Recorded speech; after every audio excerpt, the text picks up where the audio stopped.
अस्सलाम वालेकुम ninth class, hope you are doing well. So आज का जो है हमारा लेक्चर, आज हमने नेक्स्ट चैप्टर स्टार्ट करना है, चैप्टर नंबर 7 बायो इनर्जेटिक्स।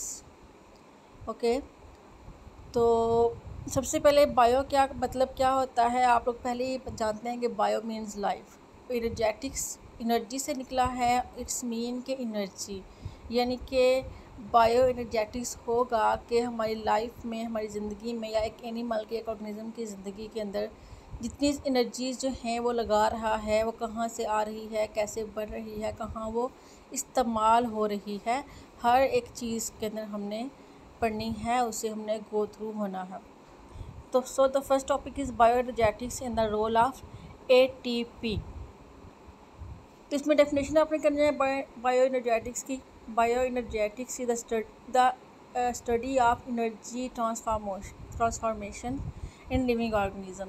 तो बायो इनर्जेटिक्स जो है वो क्या है, असल में स्टडी है, किसका मुताला है यहाँ पे, एनर्जी ट्रांसफॉर्मेशन का। जितने भी जिंदा जानदार हैं उनमें एनर्जी कैसे ट्रांसफॉर्म हो रही है, कहाँ से कहाँ जा रही है, उसे हम बायो इनर्जेटिक्स कहते हैं। For example when plant prepare food they use solar energy. जैसे कि जो पौधे होते हैं जब वो अपनी खुराक को तैयार करते हैं तो वो सूरज की एनर्जी का इस्तेमाल करते हैं।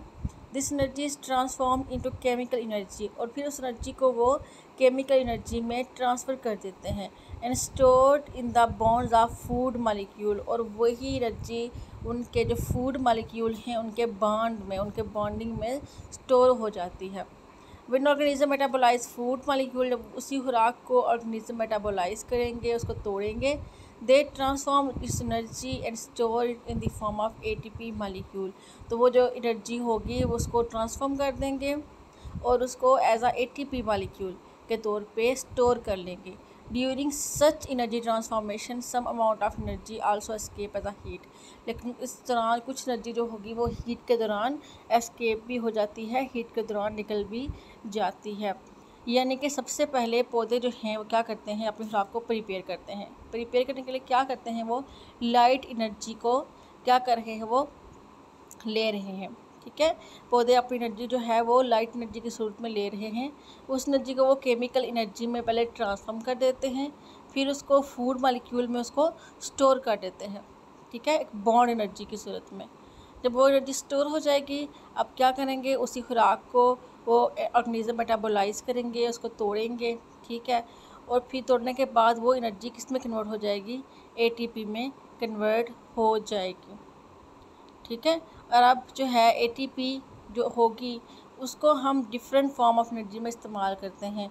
यानी देखें ना कि एक इंसान है तो चलता है, फिरता है, दौड़ता है, इनफैक्ट पलकें झपकता है, तो पलकें झपकने में भी हमारी एनर्जी इस्तेमाल होती है, ATP इस्तेमाल होती है। ये अब एनर्जी जो है कहाँ से आ रही है, ये एनर्जी एक्चुअली जो हमने खाना खा लिया है, वही जो फूड है उसके बॉन्डिंग को तोड़ के उस एनर्जी को ATP की फॉर्म में हमारे जिस्म ने अपने अंदर स्टोर कर लिया है, जिससे हम लोग चलते हैं, फिरते हैं, घूमते हैं। ठीक है, यहाँ तक कि हम स्माइल करते हैं, उसमें भी एनर्जी हमारी एनर्जी जो है वही यूज़ हो रही होती है। ठीक है, उसके अलावा हमारी जो ग्रोथ हो रही होती है, हमारी नेल्स की ग्रोथ हो रही है, हमारी खुद की जो है जिस्म की ग्रोथ हो रही होती है। ठीक है, उसके अलावा बाकी जितनी भी चीज़ें हो रही हैं हमारे जिस्म में, हर एक चीज़ के लिए हमें चाहिए होती है ताकत, यानी कि एनर्जी, जो कि हमें ATP की फॉर्म में मिलती है। ठीक है, तो ये हो गया हमारा यहाँ पे बायो इनर्जेटिक्स का, कि बायो इनर्जेटिक्स क्या थी वो study of energy transformation in living organism. Bio energetics जो है वो बायोलॉजी का शाखा है, एक स्टडी है जो है जिसमें हम किस चीज़ का मुताला करते हैं, हम एनर्जी ट्रांसफॉर्मेशन का मुताला करते हैं, जितने भी आज तक जितने भी जानदार हैं सब में। अब आपको पता है ना कि दुनिया में जितने भी जानदार हैं हर एक को जो है वो एनर्जी चाहिए होती है, बेशक वो छोटा सा कीड़ा है या बेशक वो छोटा सा जो है एक पौधा है, इनफैक्ट कोई भी चीज़ है दुनिया में, यहाँ तक कि बैक्टीरिया भी जो है, बैक्टीरिया जो हमें आम आँख से नज़र भी नहीं आते, वो भी एनर्जी इस्तेमाल करते हैं और ज़िंदा होते हैं। ठीक है, ऐसे ही दुनिया की हर चीज़ जो है वो एनर्जी को ही ट्रांसफॉर्म कर रही होती है। तो यहाँ उन्होंने एग्जांपल हमें सिर्फ एक ही दी है, और वो प्लांट की दी है, जिसमें प्लांट जो हैं सबसे पहले सूरज की एनर्जी लेते हैं। ठीक है, अपनी खुराक तैयार करने के लिए। फिर उस एनर्जी को खुराक के अंदर स्टोर कर लेते हैं बॉन्ड्स की शक्ल में। फिर जब वो बॉन्डिंग हो जाती है उसके बाद ऑर्गेनिज़म उस बॉन्डिंग को तोड़ते हैं। बॉन्डिंग को तोड़ने के बाद उस एनर्जी को एटीपी मॉलिक्यूल में ट्रांसफॉर्म कर लेते हैं। अब वही एटीपी मॉलिक्यूल हमारे जिस्म में स्टोर होती है, जिसको हम इस्तेमाल करते रहते हैं, उसको पौधे इस्तेमाल करते रहते हैं। और इनफैक्ट पौधों को जब हम लोग भी खाते हैं तो हम में भी एनर्जी आती है। ठीक है, अच्छा अब आगे चलते हैं। आगे है ऑक्सीडेशन रिडक्शन रिएक्शन। तो इसमें सिर्फ आपने इनकी डेफिनेशन याद करनी है कि ऑक्सीडेशन और रिडक्शन क्या होता है। ठीक है, अगर हम इनको थोड़ा सा पढ़ें कि ऑक्सीडेशन क्या होता है, तो ऑक्सीडेशन एक ऐसा मैकेनिज़्म होता है जिसमें ऑक्सीजन का इस्तेमाल होता है। ऑक्सीजन इज़ यूज्ड, ऑक्सीजन इसमें इस्तेमाल होती है, ऑक्सीजन इसके में रिएक्शन के अंदर दाखिल होती है, जबकि हाइड्रोजन इसमें से निकल जाती है, इलेक्ट्रॉन भी इसमें से निकल जाता है। ठीक है, जबकि रिडक्शन क्या होती है, रिडक्शन में क्या होता है, असल में रिडक्शन में ये होता है कि ऑक्सीजन जो है वो निकल जाती है, लेकिन यहाँ पे हम लोग इलेक्ट्रॉन को भी इस्तेमाल करते हैं, इलेक्ट्रॉन को भी गेन करते हैं, हाइड्रोजन को भी हम गेन करते हैं।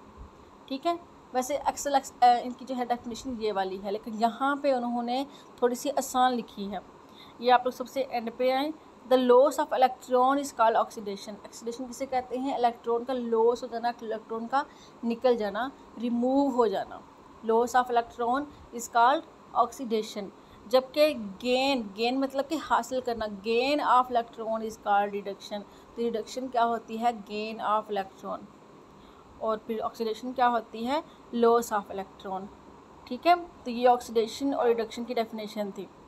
फिर साइड पे आएँ तो देखिए यहाँ पे लिखा हुआ है रिडॉक्स रिएक्शन किसे कहते हैं। सम टाइम ऐसा होता है बच्चों के ऑक्सीडेशन और रिडक्शन दोनों सिमल्टेनियसली हो रही होती हैं, एक दूसरे के बाद हो रही होती हैं। ऑक्सीडेशन हुई, रिडक्शन हुई, ऑक्सीडेशन हुई, रिडक्शन हुई, ऑक्सीडेशन हुई, रिडक्शन हुई। ये एक जो है ना सिमल्टेनियसली होता रहता है, एक दूसरे के बाद बार बार अगेन अगेन। इसे हम रिडॉक्स रिएक्शन बोलते हैं। Oxidation and reduction reaction run simultaneously, these are often called redox reaction, इसलिए इनको हम रिडॉक्स रिएक्शन बोलते हैं।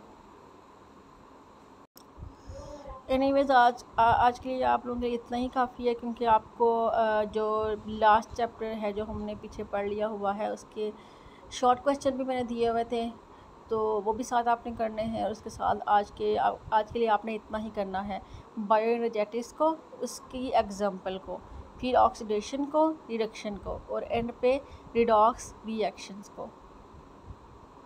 ओके, अपना बहुत सारा ख्याल रखिएगा और मुझे भी दुआओं में याद रखिएगा। टेक केयर, अल्लाह हाफिज़।